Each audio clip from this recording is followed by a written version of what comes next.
Hayo, siapa yang belum tahu pohon ini? Yaps, ini dia pohon kelor, si kecil yang penuh manfaat. Daunnya memang mungil, tapi khasiatnya luar biasa. Bisa dibuat sayur bening, teh, sampai obat herbal alami. Banyak orang bilang kelor itu pohon ajaib karena hampir semua bagiannya bisa dimanfaatkan. Nah, biar tumbuh subur, kelor perlu dipangkas secara rutin supaya cabangnya banyak dan daunnya makin lebat. Gimana? Kamu udah punya pohon kelor di rumah belum? Katanya, orang zaman dulu percaya kelor bisa bikin badan lebih sehat dan kuat. Pohonnya juga gampang banget tumbuhnya. Asal ditancap di tanah gembur dan kena sinar matahari, kelor bakal cepat berdaun lebat. Makanya, kalau udah tinggi biasanya harus dipangkas. Nah, habis dipangkas, aku mulai petik-petik daun mudanya. Yang warnanya hijau muda ini biasanya paling enak buat dimasak. Teksturnya lembut, rasanya juga lebih segar dibanding daun yang tua. Biasanya aku kumpulin pelan-pelan. Daun segar ini nanti aku mau masak jadi sayur bening kelor. Menu sederhana tapi penuh gizi. Kalau udah mateng, aroma khas banget.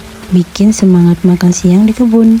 Sekarang saatnya milih-milih daun kelor mudanya. Aku pisahkan satu persatu, yang muda dan yang segar aja yang diambil. Daun yang udah tua biasanya gak keras, jadi gak aku masukin ke masakan. Prosesnya memang butuh sabar, tapi seru juga sambil duduk di gubuk.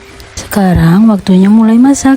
Siapkan panci, lalu tuang air secukupnya, biarkan sampai mendidih. Kita siapkan bumbunya dulu, ada kencur, bawang merah, beri garam. Aku ulek-ulek dulu sampai halus. Bumbu sederhana ini yang bikin sayur bening kelor rasanya khas. Gak neko-neko tapi gurih dan menenangkan. Sebagai tambahan, aku beri jagung manis. Aku potong jadi beberapa bagian biar mudah matang. Rasanya yang manis, alami, nanti bakal nyatu sempurna dengan daun kelor yang lembut. Setelah airnya mulai mendidih, aku masukkan jagung manisnya dulu, biar jagungnya empuk dan manisnya keluar sempurna. Aku tambahkan daun salam biar aromanya makin wangi. Gak lupa sedikit potongan daun bawang dan bumbu yang tadi udah diulek. Sambil menunggu sayur beningnya matang, aku lanjut iris bawang merah, bawang putih, dan beberapa cabai hijau. Ini nanti buat bumbu gesek, biar ada cita rasa pedas gurih yang khas. Irisnya pelan-pelan aja, cukup tipis supaya cepat matang nanti. Aromanya langsung wangi begitu bawangnya teriris. Bikin suasana jadi makin menggugah selera. Bumbu sederhana, tapi rasanya dijamin gak kalah nikmat. Jagungnya mulai matang, kelihatan dari warnanya yang makin kuning cerah. Tambahkan gula merah dan penyedap rasa. Lalu masukkan daun kelornya supaya rasanya makin lengkap. Masaknya gak perlu lama, biar daun kelornya tetap hijau dan gizinya gak hilang. Aduk pelan biar bumbunya tercampur rata, lalu biarkan mendidih sebentar. Akhirnya matang juga, sayur bening kelor dengan jagung manis siap disajikan. Warnanya cantik, kuahnya bening, aromanya bikin lapar seketika.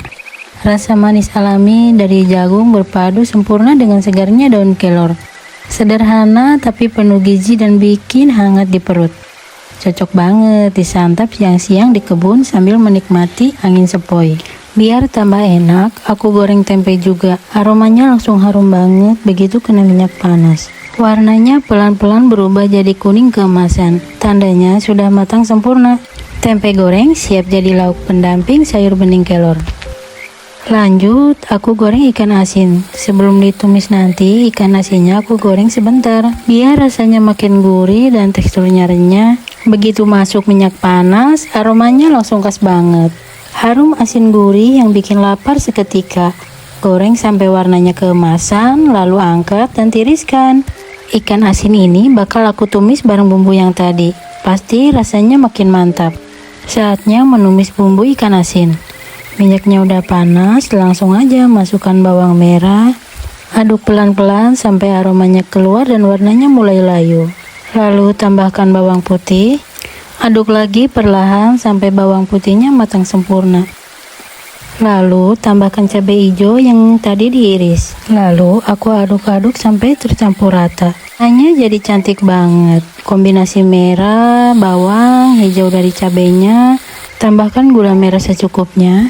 Aromanya pedas gurih langsung menyerba ke seluruh ruangan. Masak sebentar aja, cukup sampai cabai hijaunya layu dan bumbu meresap sempurna ke ikan asin. Sekarang aku masukkan ikan asinnya ke tumisan cabai hijau. Begitu masuk, langsung aku aduk pelan biar bumbunya meresap rata. Suara desisnya bikin makin semangat masak. Aroma gurih banget. Campuran ikan asin, bawang, dan cabai hijau benar-benar menggoda. Dan ini dia hasilnya, tempe goreng yang renyah, ikan asin tumis cabai hijau yang gurih pedas, dan sayur bening kelor dengan jagung manis yang segar banget. Menu sederhana tapi rasanya luar biasa nikmat. Perpaduan gurih pedas dan segar pas banget buat makan siang hari ini. Masakan rumahan yang selalu bikin kangen. Yuk cobain juga di rumah, sederhana, bergizi, dan pastinya bikin nambah nasi.